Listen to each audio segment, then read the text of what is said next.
Sir मेरा नाम पुनीत शर्मा है। हम कंडाहाट के स्थायी निवासी है। सरकार का पहले तो हम धन्यवाद करना चाहेंगे कि उन्होंने हमारे को ई रिक्शा के थ्रू एक रोज़गार देने का प्रयास किया।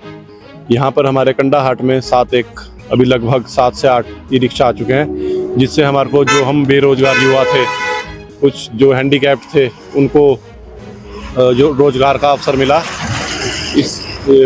तो हम सरकार का बहुत बहुत धन्यवाद करना चाहते हैं। सब्सिडी में सरकार आपको दे रही है सर, जो हमारे को सेंटर से है वो 20% है, वो जो हमारे को शोरूम से ही मिल चुकी है। बाकी हमारे को स्टेट गवर्नमेंट के थ्रू 50% की सब्सिडी है इसमें। तो लगभग कितने % की सब्सिडी टोटल इसमें मिलेगी?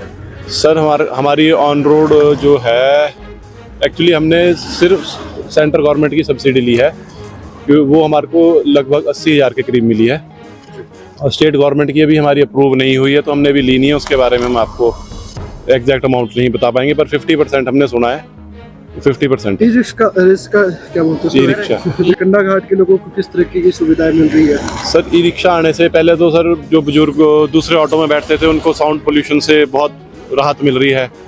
फिर ऐसा है कि फेयर्स में भी थोड़ा फ़र्क आ जाता है कि ई रिक्शा थोड़ा इकोनॉमिकल बैठता है, और वो मेंटेनेंस कम है इसकी। हम लोगों के लिए भी फ़ायदा है, इसमें मेंटेनेंस कम है।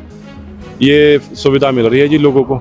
फुल चार्ज बैटरी में कितना चलता है? ये फुल चार्ज में सर 150 कंपनी क्लेम करती है, पर ये हमारे यहाँ जैसे हिली एरिया है, तो ये 100 से 120 किलोमीटर तक चल पड़ता है। सर, एक सराहनीय प्रयास सरकार का ये है, और रिक्शा से कैसे डिफरेंट आप इसको मानते हो? कौन सी कंपनी का जो आप रिक्शा चला रहे हैं?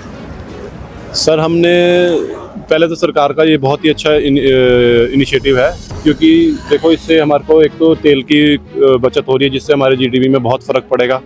इससे पोल्यूशन में बहुत फ़र्क पड़ेगा।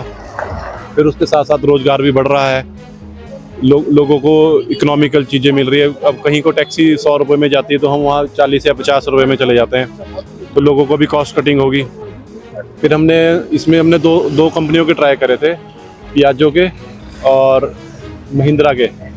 तो हमने महिंद्रा का ऑटो लिया है तकरीबन सभी ने यहाँ पे, क्योंकि हमारे यहाँ लोकल में ही इनकी एजेंसी है, तो हमारे को मेंटेनेंस के लिए ज़्यादा दूर नहीं जाना पड़ेगा।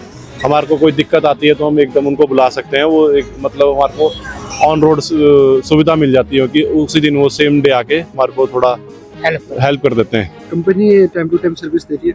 हाँ जी, कंपनी सर्विस दे रही है। न्यू प्रोडक्ट है सर इनके लिए भी, क्योंकि पहले यहाँ ई रिक्शा थे नहीं, तो चैलेंजेस तो उनके लिए भी है, हमारे लिए भी है।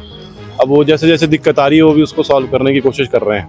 पर्यावरण प्रदूषण बढ़ रहा है, अधिकतर जो इलेक्ट्रिक व्हीकल से कम होगा। हाँ जी, पेट्रोल डीजल इंजन हम अधिकतर खत्म ही हो रहे। कितना सराहनीय प्रयास आप सरकार का इसको मानते हैं, और क्या आप मानते हैं कि आने वाले समय में यही चीजें इम्प्लीमेंट? सर ये है तो सर ये बहुत ही सराहनीय इनिशिएटिव है सरकार का, जिससे कि पोल्यूशन हमारा कम हो।